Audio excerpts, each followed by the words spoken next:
ఓకేనా. Tirupati SVU police స్టేషన్లో 18th evening royal నగర్లో జరిగిన మర్డర్ మరియు ఒక అటెంప్ట్ మర్డర్ కేసులో ముద్దాయిని అదుపులో తీసుకోవడం జరిగింది. ఇది చాలా హీనమైన చర్యగా భావించి సీరియస్గా టీమ్స్ పెట్టి అతన్ని అదుపులో తీసుకోవడం జరిగింది. ముఖ్యంగా అతను శ్రీనివాస్ అనే వ్యక్తి 20 years ఏజ్, గత 10 సంవత్సరాలుగా ఆ ప్రాంతంలోనే ఇంటికి పక్కనే ఉంటున్నాడు.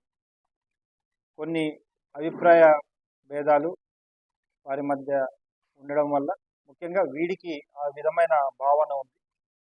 కంప్లైంట్ వైపు నుండి ఇతని మీద ఎటువంటి చెడు అభిప్రాయం లేదు, కానీ ఇతనికి కొన్ని అభిప్రాయాలు ఏర్పరచుకొని వాటిని ఒక కక్షపూరిత వాతావరణాన్ని ఏర్పాటు చేసుకుని గత 2-3 సంవత్సరాలుగా ఇంతకు ముందు కాలంలో కూడా అతను ఆ ఇంటి మెట్ల మీద పెట్రోల్ బాటిల్ పెట్టడము ఇవన్నీ జరిగింది.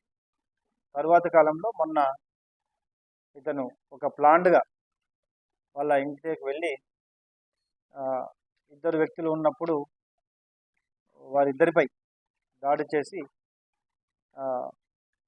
దాదాపు 60 సంవత్సరాల పైగా ఉన్న వాళ్ళ మదర్ని చంపివేయడం, తర్వాత అక్కడున్న పాపని అటాక్ చేయడం జరిగింది. సో పాప ఇప్పుడు కోలుకుంటుంది అండ్ అన్ని ఆధారాలు సేకరించి ఇతన్ని అదుపులో తీసుకొని అరెస్ట్ చేయడం జరిగింది. ఖచ్చితంగా ఈ కేసుని కోర్టులో కూడా తగిన ఆధారాలతో ప్రొడ్యూస్ చేసి శిక్ష పడే విధంగా చేయడం జరుగుతుంది. ఈ కేసులో ఇన్వెస్టిగేషన్ ఇమ్మీడియట్గా టేకప్ చేసి ముద్దాయిని పట్టుకున్న విషయంలో మంచి ప్రతిభ కనపరిచిన ఎస్డిపిఓ తిరుపతి, సిసిఎస్ డిఎస్పి మరియు లోకల్ ఇన్స్పెక్టర్, వారి సారథ్యం వహించిన అడిషనల్ ఎస్పీ అందరినీ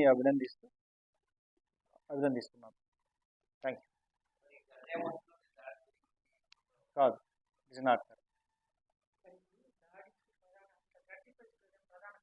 చాలా కాలం నుండి ఇతనికి ఒక రకమైన అభిప్రాయాన్ని ఏర్పాటు చేసుకున్నాడు, దాన్ని పెంచుకుంటూ పోయాడు వారి మీద కక్షని. No other reason. అండ్ గాంజా విషయం కూడా కాదు, ఈ కేసులో ఎటువంటి అతనికి అసలు ఈవెన్ కాఫీ అలవాటు కూడా లేదు.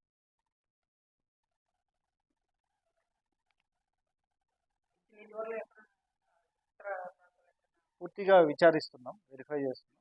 ఇప్పటివరకు అయితే విచారణలో ఎక్కడ కూడా ఇటువంటి అతని మీద క్రిమినల్ బ్యాక్గ్రౌండే కనపడుతుంది. Thank you.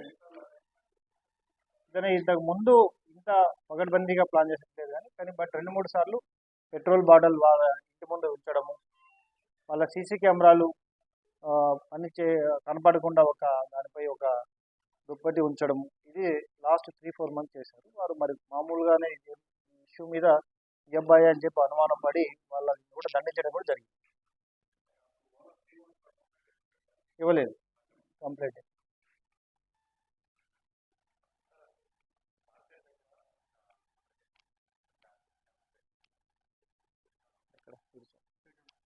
ఇంకా లేదు, విచారిస్తున్నాం.